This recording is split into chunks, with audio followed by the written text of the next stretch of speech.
প্রধানমন্ত্রী, আমি আজকে শিল্পী হিসেবে আপনার সাথে বলছি না।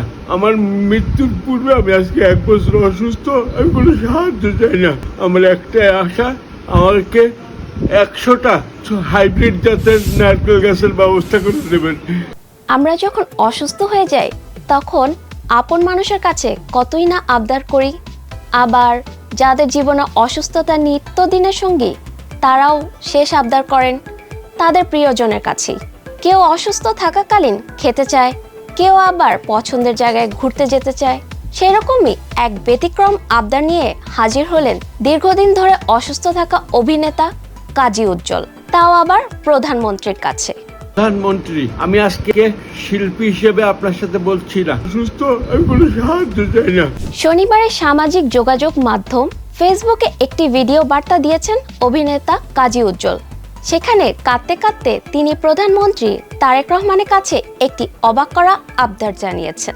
প্রায়ই আমরা ফেসবুকে দেখতে পাই অসুস্থতার জন্য আর্থিক সহায়তা চাইতে, কিন্তু তিনি তা দাবি না করে চেয়েছেন ভিন্ন কিছু। কাঁদতে কাঁদতে তিনি কথার এক পর্যায়ে প্রধানমন্ত্রী তারেক রহমানের কাছে 100টি হাইব্রিড জাতের নারকেল গাছ আবদার করেন।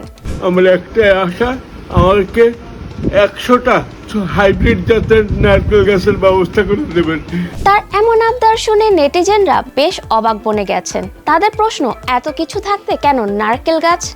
হাইব্রিড জাতের নারকেল গাছের ব্যবস্থা করে দেবেন জনগণের সুবিধার্থে।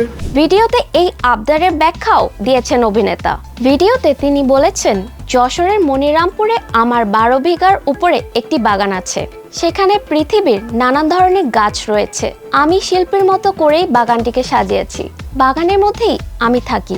রাতের বেলা মনে হয় গাছগুলো আমাকে জড়িয়ে ধরে শুয়ে আছে। সেই বাগানের জন্যই 100টি হাইব্রিড জাতের নারকেল গাছ দরকার।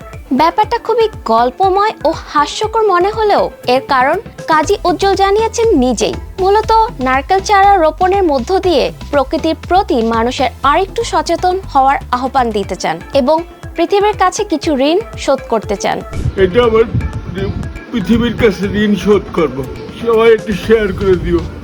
এ নিয়ে তিনি বেশ পুরনো একটি ইতিহাস তুলে ধরেন। সেখানে তিনি বলেন, মাননীয় প্রধানমন্ত্রী, আমি কোনো শিল্পী হিসেবে আপনাকে কিছু বলছি না। এটা আমার দাবি। আপনার বাবার সঙ্গে 79-তে আমি খাল কেটেছি, তখন আমি স্কুলে ছাত্র। সেই দাবি নিয়েই বলছি। আমি বাংলাদেশে প্রায় সব নায়কের বাবার চরিত্রে অভিনয় করেছি।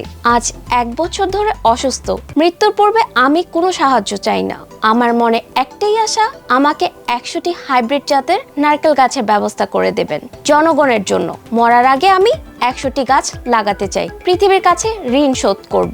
অভিনেতা কাজী উজ্জ্বলের অভিনয় জীবন শুরু হয় ক্লাস 4 থেকে।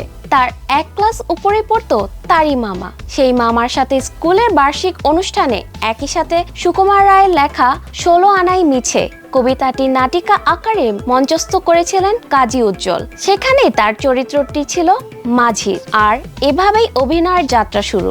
তারপর থেকে স্কুল কলেজের সব আয়োজনেই তার সরব উপস্থিতি। এরপর 80-এর দশকের শুরুতেই যশোর থেকে ঢাকায় আসেন কাজী উজ্জ্বল।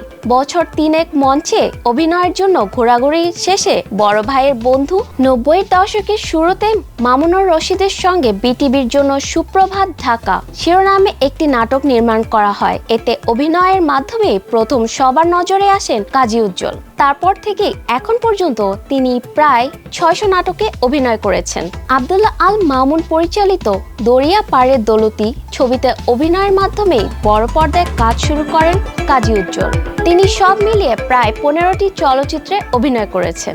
এটা আমার দাবি। আপনার বাবার সাথে আমি উলসিতে খাল কাটতে গেছিলাম, তখন আমি স্কুলের ছাত্র। আমি বাংলাদেশের সবার বাবার অভিনয় করছে। প্রধানমন্ত্রীর কাছে তার এই আবদার নিয়ে এখন সামাজিক মাধ্যমে চলছে ব্যাপক আলোচনা। প্রধানমন্ত্রী কি রাখবেন তার আবদার? ডিয়ার ভিউয়ার্স, আপনাদের কি মনে হয় কমেন্টে অবশ্যই জানাবেন। আজ এই পর্যন্তই। ধন্যবাদ সবাইকে।